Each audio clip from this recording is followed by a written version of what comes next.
Hello बच्चों, आप सभी का स्वागत है एसएस कोचिंग क्लासेस में। मैं राम सिंह।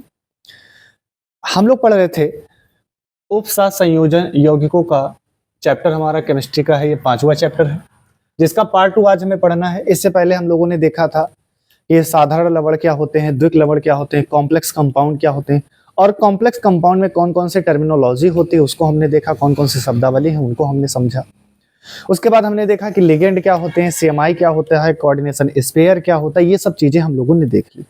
उसके बाद लास्ट टाइम हम लोगों ने देखा था वीडियो के अंत में कि लिगेंड के प्रकार कितने प्रकार के होते हैं, तो ये हमने देख लिया था। लेकिन इसी की कड़ी में अगर हम आगे चलें तो हमारे पास कुछ विशिष्ट लिगेंड भी होते हैं। विशिष्ट लिगेंड भी होते हैं, मतलब हम ये कह सकते हैं कि स्पेशल टाइप के भी लिगेंड होते हैं। तो सर स्पेशल टाइप के लिगेंड क्या होते हैं? हाँ, ये अलग होते हैं, इसलिए इनको विशिष्ट बोला जाता है। सबसे पहला जो लिगेंड आपका एक आता है उसका नाम है उभय दंती। उभय दंती लिगेंड। अब ये सर उभय दंती लिगेंड क्या होता है? इंग्लिश में बोलते हैं एम्बी डेंटेट लिगेंड। ये उभय दंती लिगेंड क्या होते हैं? तो नाम से ही पता चल रहा, उभय, उभय का मतलब होता है दो। जैसे आप लोगों ने देखा होगा उभयचर, तो उभयचर मेढक हमारा क्या उभयचर है, तो ये जल में भी रहता है और थल में भी रहता है। मतलब एक ही समय में दो जगह तो वो रह नहीं सकता, या तो जल में रहेगा या तो थल में रहेगा। ऐसा नहीं हो सकता कि सर जल और थल दोनों में रह रहा है, तो एक समय में एक ही जगह पर रह पाएगा। उसी तरीके से यहां पर जो उभयदंती लिगेंड होता है वो भी क्या होता है, यानी एक ऐसा लिगेंड जिसके पास डोनेटिंग आइटम कितने हों, दो हों, पर एक समय में एक ही डोनेटिंग आइटम क्या करेगा, सेंट्रल मेटल को इलेक्ट्रॉन दान करेगा। क्या मतलब है, इसको एग्जांपल से समझिए आप। जैसे मान लीजिए, सपोज करिए हमारे भैया और भाभी हैं, दो लोग हैं, वो किसी रेस्टोरेंट जाते हैं। तो रेस्टोरेंट में जाते हैं और खाना खाते हैं, तो खाना खाने के बाद बिल आता है, तो बिल को वो क्या करते हैं, पे करना चाहते हैं। अब जब बिल पे करना है तो बिल पे करने के लिए दो में से कोई एक लोग ही तो पे करेगा। ऐसा तो नहीं मान लीजिए 500 रुपए का बिल आया तो भैया ने भी 500 दे दिया और भाभी ने भी 500 दे दिया, ऐसा तो नहीं होगा ना। या तो बिल भैया पे करेंगे या फिर भाभी पे करेंगे। हाँ, ये हो सकता है कि आज भैया ने पे कर दिया तो नेक्स्ट डे क्या हो जाएगा, भाभी पे कर देंगे। उसी तरीके से हमारा जो लिगेंड होता है वो भी क्या होता है, जैसे मान लीजिए हम एक एग्जांपल के तौर पे आप इसको समझा देते हैं, हम आपको समझा देते हैं। जैसे यहाँ पर लिखा है साइनाइड, तो साइनाइड यहाँ पर ये क्या है, CN, इसको पढ़ा जाता है साइनाइड। ये क्या है, साइनाइड है। तो यहाँ पर साइनाइड के पास यहाँ पर जो डोनेटिंग आइटम होगा वो कौन होगा, नाइट्रोजन होगा। तो नाइट्रोजन के पास क्या होते हैं, लोन पेयर इलेक्ट्रॉन होते हैं। तो यहाँ पर जो CMI को इलेक्ट्रॉन दान कर रहा है वो कौन कर रहा है, नाइट्रोजन कर रहा है। कौन दान कर रहा है, नाइट्रोजन दान कर रहा है। तो यानी यहाँ पर है दोनों के पास क्षमता इलेक्ट्रॉन दान करने की, ये भी कर सकता है और ये भी कर सकता है। लेकिन एक समय में, ध्यान से मेरी बात को सुनना, एक सेंट्रल मेटल को सिर्फ एक लिगेंड जो होगा, मोनोडेंटेड लिगेंड है ना, तो एक पेयर ही दान करेगा। यानी सेंट्रल मेटल को कितना दान किया जाएगा, सिर्फ एक ही पेयर इलेक्ट्रॉन दान किया जाएगा। और वहां पर दो में से एक ही आइटम दान करेगा। मतलब ये नहीं कि कार्बन भी इसको दान कर दे और नाइट्रोजन भी दान कर दे, ऐसा नहीं होगा। सिर्फ कौन दान करेगा, या तो नाइट्रोजन दान करेगा या कार्बन दान करेगा। अगले केस में मैंने देख लिया, मान लीजिए यहाँ पर ये वाले, ये मान लीजिए यहाँ पर साइनाइड है जो हमारा, मान लीजिए हमारे भैया है, या मान लेते हैं इनको चौकोर बना दिया भैया, या इसको समझ लीजिए भैया और भाभी दो लोग हैं। तो भैया और भाभी दोनों लोग हैं, तो दोनों लोगों के पास है क्षमता देने की, पैसा देने की। इसी तरह से एक ऐसा लिगेंड है जिसमें दोनों आइटम के पास क्या है, इलेक्ट्रॉन डोनेट करने की क्षमता है। तो मान लीजिए आज यहाँ पर किसने इलेक्ट्रॉन डोनेट किया है, नाइट्रोजन ने डोनेट किया। तो अगली बार देख लेते हैं कि यहाँ पर क्षमता तो दोनों में है।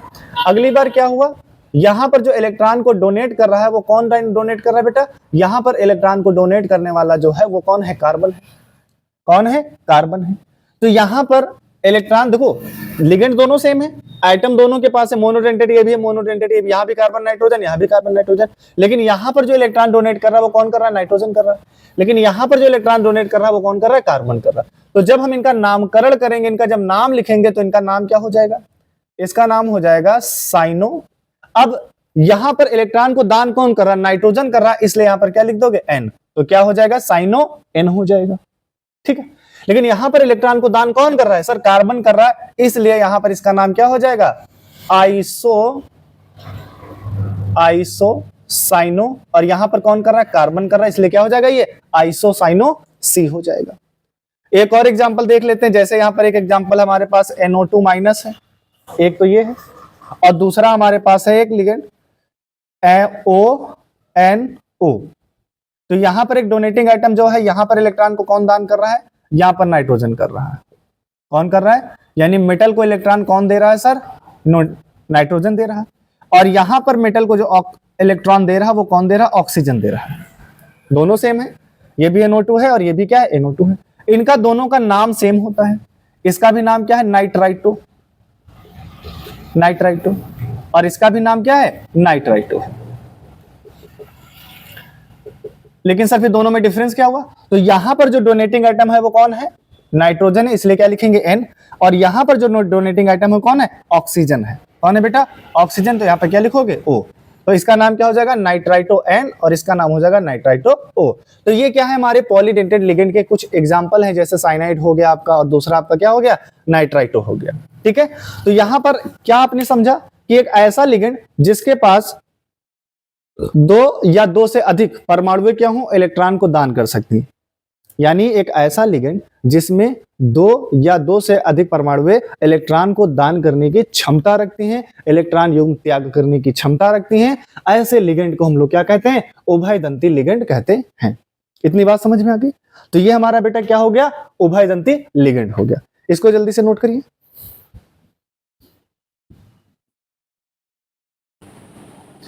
देखिए बेटा, अगला जो लिगेंड हमारा है इसको हम लोग बोल रहे हैं सेतु लिगेंड। ये हमारा क्या है, सेतु लिगेंड है, इसको हम बोलते हैं ब्रिज लिगेंड। सेतु का मतलब आप लोग जानते हैं कि जैसे हमें कोई नदी क्रॉस करनी होती तो नदी के एक हिस्से से दूसरे हिस्से पर जाने के लिए, यानी नदी के एक तट से दूसरे तट तक जाने के लिए हम लोग को इसका उपयोग करते हैं, ब्रिज का उपयोग करते हैं, पुल का उपयोग करते हैं। तो यानी वहां पर क्या बन रहा है, पुल बन रहा है। तो पुल क्या कर रहा है, नदी के एक हिस्से से हमें दूसरे हिस्से पर ले जाने का काम कर रहा है। वैसे ही यहाँ पर एक ऐसा लिगेंड जो एक मेटल से दूसरे मेटल तक जाने के लिए किसका काम करे, ब्रिज का काम करे, तो ऐसे लिगेंड को हम लोग क्या बोलते हैं, सेतु लिगेंड बोलते हैं। यानी क्या समझ में आया कि बेटा इसकी परिभाषा देखो क्या हो जाएगी, इसकी परिभाषा हो जाएगी कि कुछ, क्या परिभाषा होगी, कुछ एक दंती लिगेंड। कैसे बेटा, एक दंती लिगेंड, कुछ एक दंती लिगेंड दो या दो से अधिक मेटल के साथ या दो से अधिक CMI के साथ जुड़ के क्या करते हैं, सहसंयोजी बंध बनाते हैं। तो ऐसे लिगेंड को, ऐसे मोनोडेंटेड लिगेंड को क्या कहा जाता है, सेतु लिगेंड कहा जाता है। क्या कहा मैंने, एक बार ध्यान से सुनना। जब कोई मोनोडेंटेड लिगेंड या एक दंती लिगेंड दो या दो से अधिक धातु से जुड़ करके सहसंयोजी बंध बनाता है तो ऐसे लिगेंड को हम लोग क्या कहते हैं, सेतु लिगेंड कहते हैं। और इस तरीके से जो कॉम्प्लेक्स बनता है, इस तरीके से जो कॉम्प्लेक्स बनता है उसको हम लोग क्या बोलते हैं, ब्रिज कॉम्प्लेक्स बोलते हैं। तो यहाँ पर ये जो आपके पास है वो आपका बेटा क्या हो जाएगा, ये यहाँ पर इसकी कोऑर्डिनेशन नंबर कितनी हो जाएगी, 2 1 3, तो यहाँ पर ये हो जाएगा ब्रिज कॉम्प्लेक्स। तो ये जो बना है ये आपका क्या हो जाएगा बेटा, ब्रिज कॉम्प्लेक्स इसको बोला जाता है, या इसको बोला जाता है ब्रिज, लिख देता हूं, इसको बोला जाता है ब्रिज कॉम्प्लेक्स। तो ये आपका क्या कहलाएगा, ब्रिज कॉम्प्लेक्स कहलाएगा। क्यों, क्योंकि यहां पर मोनोडेंटेड लिगेंड है वो जो दो मेटल के साथ जुड़ रहा है। यहां पर देखिए ऐसे समझ लीजिए आप कि जैसे आप भी एक मेटल है और इधर भी एक मेटल है, और इन दोनों मेटल के बीच में, दोनों मेटल के बीच यानी एक ही लिगेंड दो मेटल के साथ जुड़ा हुआ है, तो ऐसे लिगेंड को क्या बोलेंगे, सेतु लिगेंड बोला जाता है। समझ में आया। जब कोई एक दंती लिगेंड दो या दो से अधिक धातुओं से सहसंयोजी बंध बनाता है तो ऐसे लिगेंड को हम लोग क्या कहते हैं, ब्रिज लिगेंड कहते हैं या फिर सेतु लिगेंड कहते हैं। तो यहाँ पर इसके एग्जाम्पल लिखे गए हैं। तो कौन कौन सेतु लिगेंड का काम कर सकता है, ये आपका कर सकता है, देखिए OH कर सकता है, NH2 कर सकता है, NO2 कर सकता है, Cl कर सकता है, या CO भी क्या कर सकता है। ये सेतु लिगेंड की भांति क्या कर सकते हैं, काम कर सकते हैं। बात क्लियर है बेटा। अब यहाँ पर ध्यान से देखो कि यहाँ पर देखिए NH2 क्या कर रहा है, सेतु का काम कर रहा है। यहाँ पर भी NH2 क्या कर रहा है, सेतु का काम कर रहा है। NH2 यहाँ पर सेतु का काम कर रहा है, यहाँ पर क्या है, OH सेतु का काम कर रहा है। तो कभी कभी ऐसा हो सकता है कि जब हमें कोई हमारा ब्रिज कॉम्प्लेक्स हो तो उसमें सेतु का काम करने वाले सारे लिगेंड एक जैसे हों, या हो सकता है वो लिगेंड क्या हो, अलग अलग हो। तो यहाँ पर हमें मेनली क्या पढ़ना था, अभी हम इसके नामकरण की तरफ नहीं जाएंगे। इसका नामकरण कैसे करेंगे वो जब हम IPSC पढ़ेंगे वहां पर पढ़ेंगे। सबसे पहले हमें ये सीखना है कि सेतु लिगेंड होता क्या है। यानी एक दंती लिगेंड जब दो या दो से अधिक धातु से जुड़ करके क्या करे, सहसंयोजी बंध बनाए, तो ऐसे लिगेंड को हम लोग बेटा क्या कहते हैं, तो सर ऐसे लिगेंड को आप कहते हैं ब्रिज लिगेंड कहते हैं। क्या कहते हैं, ब्रिज लिगेंड कहते हैं। ठीक है, अब इसके बाद बेटा देखिए जो हमारा अगला लिगेंड होगा वो आप इसको जल्दी से नोट कर लीजिए। अगला बेटा हमारा जो लिगेंड है उसका नाम है किलेटिंग लिगेंड। क्या नाम है, किलेटिंग लिगेंड या चिलेटिंग लिगेंड या किलेटिंग लिगेंड, जो आप पढ़ सकते हैं। किलेटिंग लिगेंड क्या होते हैं, तो सर याद रखना इसमें मेनली जो यूज होता है, सबसे पहली बात याद रखना, कोई पॉलीडेंटेड लिगेंड होगा। पॉलीडेंटेड लिगेंड का मतलब बहुदंती लिगेंड।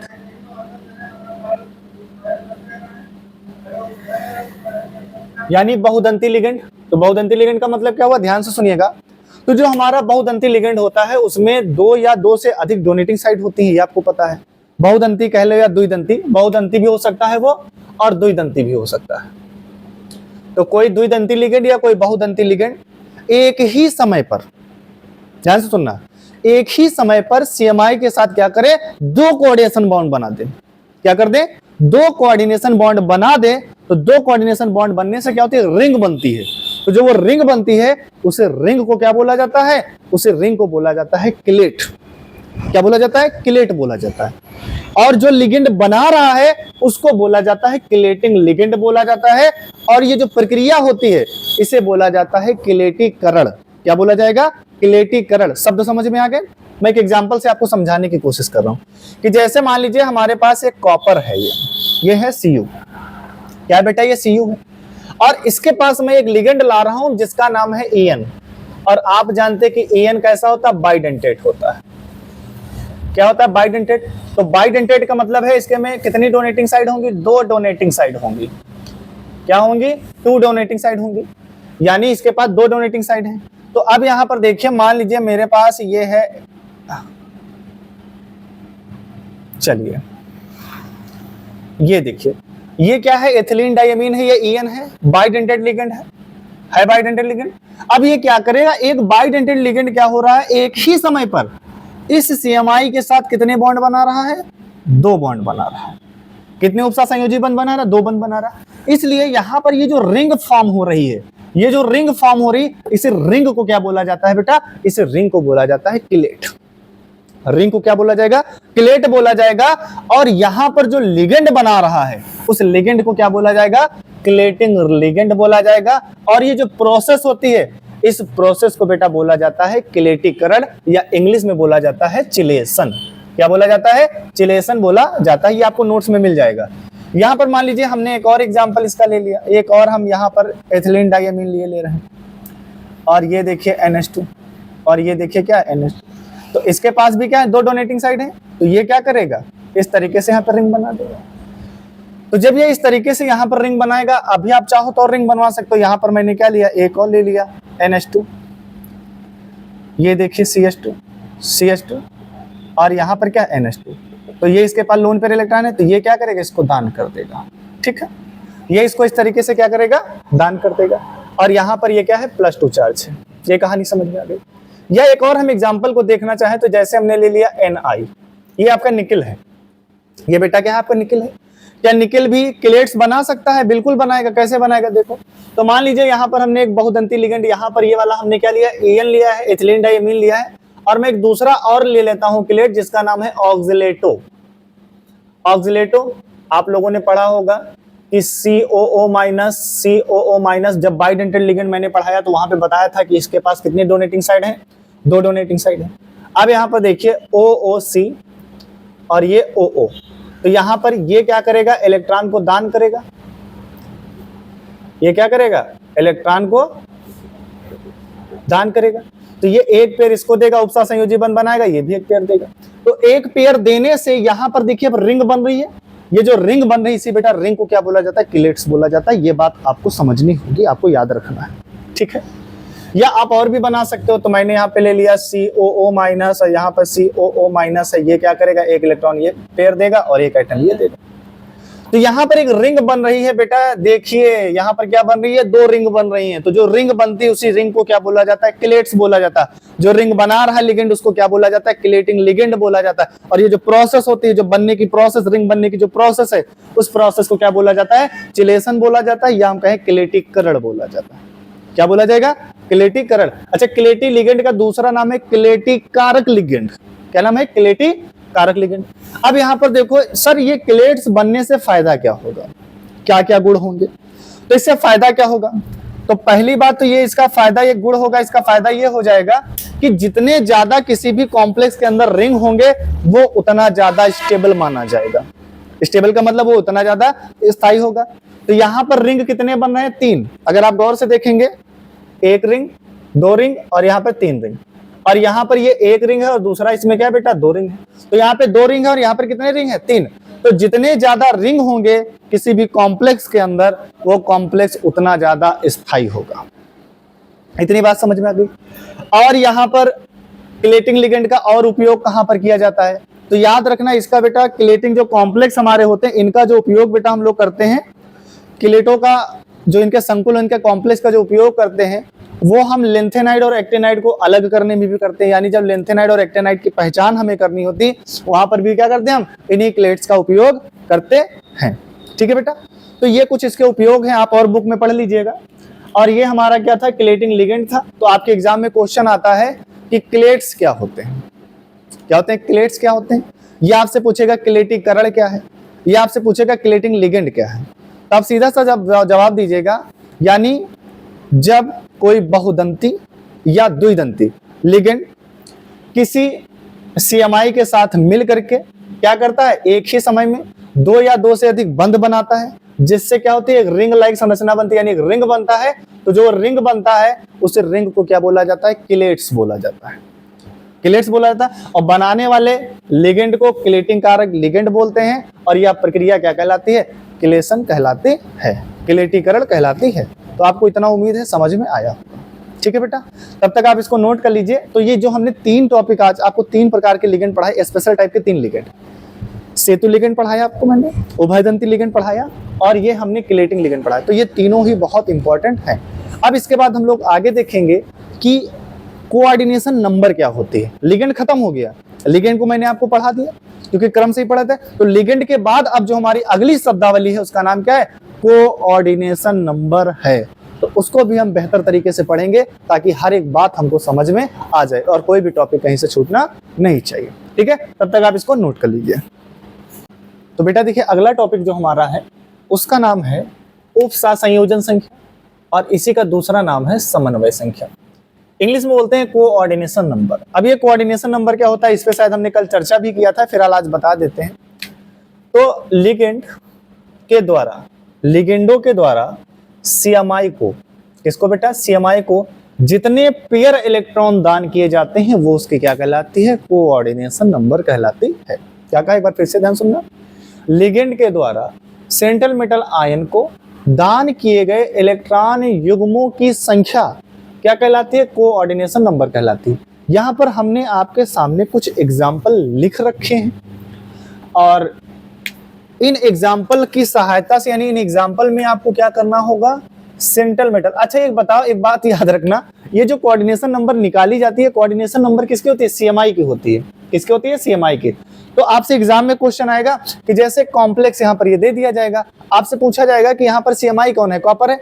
तो आपसे पूछेगा कि कॉम्प्लेक्स में सीएमआई की सीएन नंबर मतलब कोऑर्डिनेशन नंबर क्या होगी, ये आपको बताना होगा। तो आप सिंपल सी बात, पहले थोड़ा सा दिमाग लगाओ। यहां पर इसके पास कितने लिगेंड है बेटा, 4 लिगेंड है, सारे के सारे कैसे, मोनोडेंटेड हैं। तो एक लिगेंड कितना देगा बेटा, एक ही देगा। 2 लिगेंड 2 देंगे तो कितने, 4 लिगेंड कितने देंगे, 4। इसलिए यहां पर जो इसकी कोऑर्डिनेशन नंबर होगी वो कितनी हो जाएगी मेरे बच्चे, 4 हो जाएगी। कितनी हो जाएगी कोऑर्डिनेशन नंबर, 4। यहां पर देखो, यहां पर ये सीएमआई है और इससे कितने लिगेंड जुड़े हुए हैं, 6। और ये सबसे बड़ी बात होती है कि लिगेंड को पहचान लो। पिछली क्लास आपको बहुत ध्यान से पढ़ना, इसलिए मैंने कहा था अगर पिछली क्लास आपको तैयार है तो अगली क्लास में आपको कहीं पर कोई तकलीफ नहीं होने वाली है। अब यहां पर ध्यान से देखिए, यहां पर इस Fe के साथ सीएमआई के साथ कितने लिगेंड जुड़े हुए हैं सर, 6 जुड़े हुए। पहचानना तुमको ये है कि ये लिगेंड है कैसा। तो मोनोडेंटेट है, तो मोनोडेंटेट का मतलब एक पेयर दान करेगा, तो एक पेयर दान करेगा तो 6 कितने दान करेंगे, तो यहां पर जो Fe की कोऑर्डिनेशन नंबर हो जाएगी कितने की हो जाएगी, 6 हो जाएगी। यहां पर इस केस में देखिए, यहां भी साइनेट क्या मोनोडेंटेट है, तो कितना दान करेगा, 6। यहां पर इसकी भी कोऑर्डिनेशन नंबर कितनी हो जाएगी, 6। ये सब हम CMI की कोऑर्डिनेशन नंबर लिख रहे हैं, आपको हर उसमें इसी तरीके से आपको लिख लेना होगा आगे, ठीक है। अब यहां पर देखो, यहां पर लिगेंड कितने हैं, 4 ये हैं, 2 ये हैं, तो टोटल 6, लेकिन दोनों ही कैसे मोनोडेंटेट हैं। तो जब मोनोडेंटेट हैं तो कितना इलेक्ट्रॉन दान कर रहे हैं, 6 पेयर दान करेंगे, क्योंकि भैया 2 पेयर ये करेगा, 4 ये करेगा, तो टोटल 6 पेयर दान करेंगे सेंट्रल मेटल को। तो CMI की कोऑर्डिनेशन नंबर कितनी होगी, 6 होगी। यहां पर देखिए, यहां पर PT है, तो PT की कोऑर्डिनेशन नंबर कितनी हो जाएगी, तो बेटा 4 ये भी मोनोडेंटेट, ये भी मोनोडेंटेट, ये भी मोनोडेंटेट, तो 4 1 5 1 6, तो यहां पर इसकी कोऑर्डिनेशन नंबर कितनी हो जाएगी बेटा, 6 हो जाएगी। अब यहां पर देखो, यहां पर जो EN है, तो EN कैसा है, बाइडेंटेड लिगेंड है बेटा, कैसा है, बाइडेंटेड। अगर एक लिगेंड, अच्छा बच्चों के दिमाग में क्या चलता रहता है, बच्चा ये सोचता, थोड़ा सा दिमाग नहीं लगाता, वो सोचता है कि सर अभी तक आपने यहाँ पे 6 नंबर लिखा था, यहाँ पे 6 लिख दिया, यहाँ पे 4 लिखा था, यहाँ पे 4 लिख दिया, यहाँ पे 6 लिखा था, यहाँ पे 6, और इन 4 और 2 को जोड़ दिया सर 6 हो गया, यहाँ भी 4 1 5 और 1 6, इनको जोड़ दिया तो 6 हो गया। ऐसा नहीं हुआ, दिख ऐसा रहा है पर वास्तविकता ऐसी नहीं है। यहां पर हम बात कर रहे हैं कि लिगेंड ने कितने इलेक्ट्रॉन सेंट्रल मेटल को दान किए हैं, वही उसकी कोऑर्डिनेशन नंबर होगी। तो जरा दिमाग लगाओ, EN कैसा है, बाइडेंटेड लिगेंड है कि नहीं है, आपके हिसाब से, मेरे हिसाब से, आपके हिसाब से क्या होना चाहिए कि सर इसकी कोऑर्डिनेशन नंबर कितनी होनी चाहिए, 3 होनी चाहिए। आपके हिसाब से कोऑर्डिनेशन नंबर कितनी होनी चाहिए, 3। चूंकि ये क्या है, गलत होगी। क्यों, यहां पर आप देखिए जो EN है कैसा लिगेंड है, बाइडेंटेड है, तो एक लिगेंड 2 पेयर दान करेगा ना, तो 3 लिगेंड कितना दान करेंगे, 6, तो इसकी भी कोऑर्डिनेशन नंबर कितनी हो जाएगी, 6 हो जाएगी। बातें कुछ समझ में आ रही हैं। यहां पर देखिए, अब हमारे पास दिया है ADTA, तो ADTA 2 तरीके के होते हैं, ADTA 2 तरीके के होते हैं, एक होता है ADTA -3 और एक होता है ADTA -4। तो यहां पर जो CO है, तो इसकी जो ऑक्सीडेशन स्टेट है वो बेटा यहां पर कितनी है, +2 है। क्या है, +2। अगर इसकी स्टेट +2 आ रही है तो ADTA -1। चलो हम इसको बेटा चेक करके बताते हैं आपको। फिलहाल इतना आपको समझ में आ गया, यानी ये कुछ गलत था इसलिए हमें उसे मिटाना पड़ा।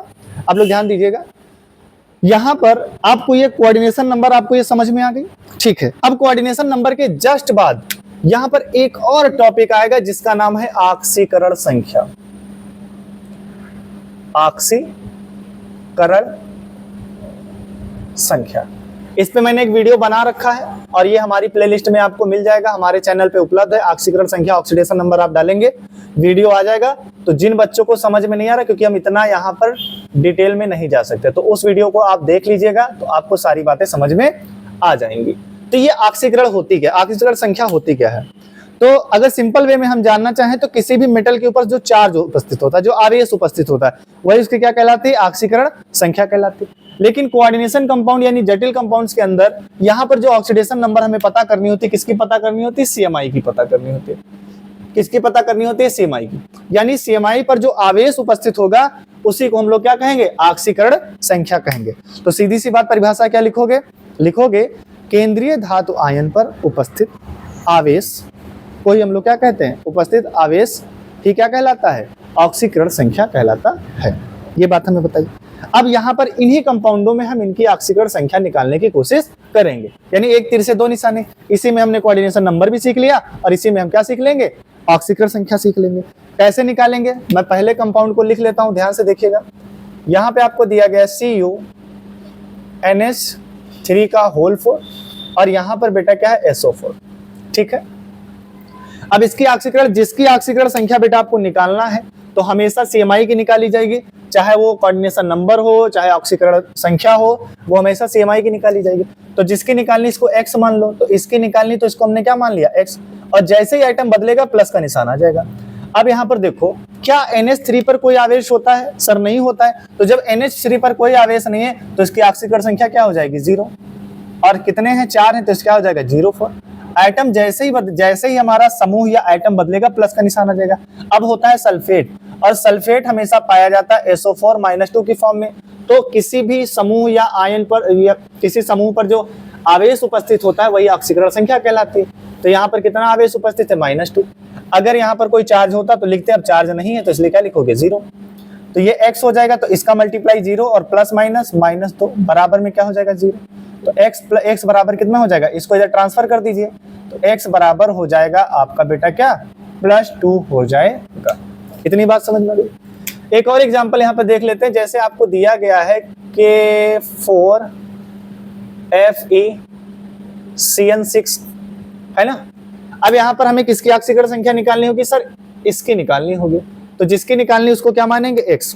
अब देखो पोटेशियम हमेशा K+ के फॉर्म में होता है, साइनाइड हमेशा Cn- के फॉर्म में होता है। यही तो बातें हैं, दो ही चीजें हैं हमारे पास। तो जब एक K पर एक प्लस है तो बेटा K कितने हैं 4 है, तो कितने प्लस हो जाएंगे 4, प्लस जिसकी निकालनी उसको x मान लो प्लस। अब यहाँ पे देखो एक साइनाइड पर एक माइनस हो तो साइनाइड कितने हैं 6, तो यहाँ पर कितना आ जाएगा -6 आ जाएगा, बराबर में क्या बचा 0। तो ये प्लस का 4 प्लस का x और प्लस माइनस माइनस का 6 बराबर क्या बचा 0। अब यहाँ पे देखिए ये x बचा, 6 से 4 घट जाएगा तो माइनस का 2 बराबर क्या हो जाएगा 0। x बराबर क्या हो जाएगा +2। एक बात और याद रखना कि यहाँ पर जो भी ऑक्सीकरण संख्या आएगी वो हमेशा प्लस होगी। प्लस क्यों होगी, क्योंकि भैया जितनी भी मेटल हैं सारी के सारी इलेक्ट्रॉन दान करती हैं, इलेक्ट्रॉन दान करके क्या करती हैं धनायन बनाती हैं। और भैया जो सेमाई है वो क्या है, मेटल ही तो है। तो ये क्या करेगा, डी ब्लॉक के एलिमेंट है ये, और डी ब्लॉक के एलिमेंट सारे के सारे धातु हैं, तो क्या करेंगे हमेशा प्लस चार्ज बनाएंगे। अगर आपकी ऑक्सीकरण संख्या माइनस में आ रही है तो दैट मींस आपका सवाल क्या है, गलत है। तो इसकी ऑक्सीकरण संख्या कितनी होगी +2 और इसकी भी कितनी आई +2। आइए एक और एग्जाम्पल करके देखते हैं। ये दूसरा एग्जाम्पल हो गया। तीसरा देखिए क्या है। तीसरा आपको दिया है K3FeCN6 ये दिया है। अब यहाँ पर देखिए पोटेशियम पे प्लस चार्ज होता है, तो एक पोटेशियम पे 1 प्लस तो 3 पोटेशियम पे 3 प्लस। ठीक है, लिख दें यार सही सही। ये आपका हो जाएगा प्लस का 3 प्लस Fe को x मानोगे प्लस 1 साइनाइड पर 1 माइनस तो 6 साइनाइड पर -6 और बराबर क्या हो जाएगा 0। तो प्लस का 3 प्लस का x माइनस का 6 बराबर क्या हो जाएगा 0। तो यहाँ पर आ जाएगा x - 3 बराबर 0। 6 में से 3 घटा दोगे तो -3, तो x बराबर क्या आ जाएगा आपका +3 आ जाएगा। तो इसकी ऑक्सीडेशन नंबर कितनी आ गई, यहाँ पे +3, यहाँ पे +2, यहाँ पे +3 हो गई है ना। कितनी होगी बेटा +3। तो इस तरीके से आपको ऑक्सीकरण संख्या निकालना बहुत कठिन नहीं है, थोड़ा सा समझने की कोशिश है, बस इसको ध्यान दीजिएगा। CO दिया गया है आपको, और यहाँ पर ये आपका NH3 का होल 4 और यहाँ पर आपको दिया गया है Cl2 और यहाँ पर आपका बेटा है NO2। यहाँ पर भी हमें क्या करनी है, ऑक्सीकरण संख्या ही बतानी है। एग्जाम में क्वेश्चन आते हैं, दोनों से भर भर के क्वेश्चन आते हैं, ये बात आप समझ लीजिए। तो यहाँ पर हमें मिस नहीं करना, आपको सीखना है, मेहनत करनी है। एक बार आपको नहीं समझ में आया वीडियो को बार बार देखो, नहीं यहाँ समझ में आ रहा आप हमारा वीडियो देखिए जाके ऑक्सीकरण संख्या वाला, उसमें आपको एग्जैक्ट समझ में आ जाएगा, वहां पर हर एक पॉइंट की बात की गई है। और हाँ बेटा अगर आपको ऑक्सीकरण संख्या नहीं आता तो आप बोर्ड एग्जाम में आपका 2 नंबर का IPSC आता तो उसको खत्म समझो, वो फिर आपका नहीं हो पाएगा। आप पूरा नामकरण सही कर देंगे, लेकिन अगर आपने उसकी ऑक्सीडेशन स्टेट नहीं लिखी, अगर आपने उसकी ऑक्सीडेशन स्टेट नहीं लिखी तो आपको मार्क्स नहीं मिलेगा। ये बात तय है, समझ में आ रही बात है, ठीक। तो यहाँ पर देखो हमें कोबाल्ट की निकालनी, तो इसको x मान लो। अब यहाँ पे थोड़ा सा हम अपना दिमाग लगाएंगे। NH3 पर कोई चार्ज नहीं होता, यानी इसकी ऑक्सीडेशन नंबर 0, इसको नहीं लिखेंगे, काम खत्म। Cl माइनस होता है, तो एक Cl पे 1 माइनस हो तो 2 Cl पे कितना हो जाएगा 2 ठाव माइनस हो जाएगा। अब NO2 पे भी माइनस होता है, तो 1 माइनस यहाँ पर आ गया और बराबर में क्या बचा 0। तो यहाँ पर बेटा क्या बचा हमारे पास, ये x हो गया प्लस माइनस माइनस हो गया, ये भी प्लस माइनस माइनस हो गया बराबर 0। तो x ये जुड़ जाएंगे आपस में, 3 बराबर क्या हो जाएगा 0, तो x बराबर क्या आ जाएगा +3। आप क्या देख रहे हैं, हम जहां भी ऑक्सीडेशन नंबर को निकालें सब जगह पॉजिटिव ही आ रही है। क्यों, क्योंकि भैया मेटल की निकाले और मेटल की तो पॉजिटिव आनी ही आनी है, सीधी सी बात है। चलो यहाँ पर एक और लास्ट वाला हम चलो सारे करवा देते हैं, ताकि आपको ये भी ना रहे कि सर क्या बताएं, सर ने करवाया नहीं। PT NH3 का होल 4 NO2 सही है, हाँ, और ये Cl और बाहर क्या है सल्फेट है। अब हमें इसकी ऑक्सीडेशन नंबर बतानी, तो देखो अब सिंपल सा तरीका बताने, पूरा नहीं लिखा करो, क्या लिखना वो सोचो। यहाँ पर PT को लिखना है x मान लिया, NH3 उदासीन है, कट्टम खत्म काम। NO2 पे -1 होता है तो -1 लिख दो, Cl पे -1 होता है तो -1 लिख दो, आइटम बदलेगा प्लस का निशान लगा लेना, ठीक है। अभी कुछ देर बाद जब आप इसकी प्रैक्टिस बहुत कर लेंगे, और सल्फेट पे कितना होता है -2 होता है। तो जब आप इसकी प्रैक्टिस कर लेंगे तो ये आपके से बहुत आसानी से बनेंगे। आप डायरेक्ट मतलब देख के बता देंगे ऑक्सीडेशन नंबर कितनी है। अब यहाँ पर देखो ये x, ये plus minus minus plus minus minus plus minus minus बराबर 0, तो x बराबर माइनस का 4 0, तो x बराबर क्या हो जाएगा, प्लस का 4 हो जाएगा। ठीक है, तो इसकी ऑक्सीडेशन नंबर कितनी आ गई, +4, यहाँ पर इसकी ऑक्सीडेशन नंबर आ गई। ठीक है, अब लास्ट हमारे पास एक एग्जांपल दिया है, छठा, बड़ा आसान है भाई ये तो, COAN का होल थ्राइस और इस पे +2 चार्ज लगा दिया। अब यहाँ पे देखो AN एथिलीन डाइमीन है बेटा, तो एथिलीन डाइमीन है, इस पे कोई चार्ज होता नहीं, तो ये तो क्या हो गया, 0 हो गया। तो x बराबर हमारे पास क्या बचा, जब ये 0 हो गया तो x बराबर क्या बचा, +2 बचा। तो यानी यहाँ पे कोबाल्ट की ऑक्सीडेशन नंबर कितनी है, +2 है। इस तरीके से आपको क्या करना है, ये 2 टॉपिक आपको बहुत कायदे से तैयार करने हैं, बिल्कुल लापरवाही नहीं करनी है। वीडियो नहीं समझ में आया है, चीजें नहीं समझ में आई है, आप इसको बार बार देखिए और तब तक देखिए जब तक समझ में ना आ जाए, क्योंकि जब तक हम किसी चीज का प्रण नहीं ले लेंगे तब तक हम किसी चीज को सीख नहीं सकते हैं। कितनी बात समझ में आ गई, तो आप इसको जल्दी से नोट कर लीजिए। और इसके बाद जो अगली हमारी क्लास होगी उसमें हम लोग देखेंगे कि IUPAC का नामकरण किस तरीके से किया जाता है। वहां पर आपको कुछ लिगेंड्स के नाम याद करने होंगे, धनात्मक लिगेंड के नाम याद करने होगा, ऋणात्मक लिगेंड, उदासीन लिगेंड का नाम याद करना होगा, क्या होता है नामकरण के, क्या क्या नियम है, किस तरीके से बनाते हैं, क्या लिखने का पैटर्न होगा, ये सारी बातें हम लोग उस क्लास में करेंगे। तो अगली क्लास जो हमारी होगी वो स्पेशल IUPAC के लिए होगी। ठीक है, तो तब तक के लिए धन्यवाद।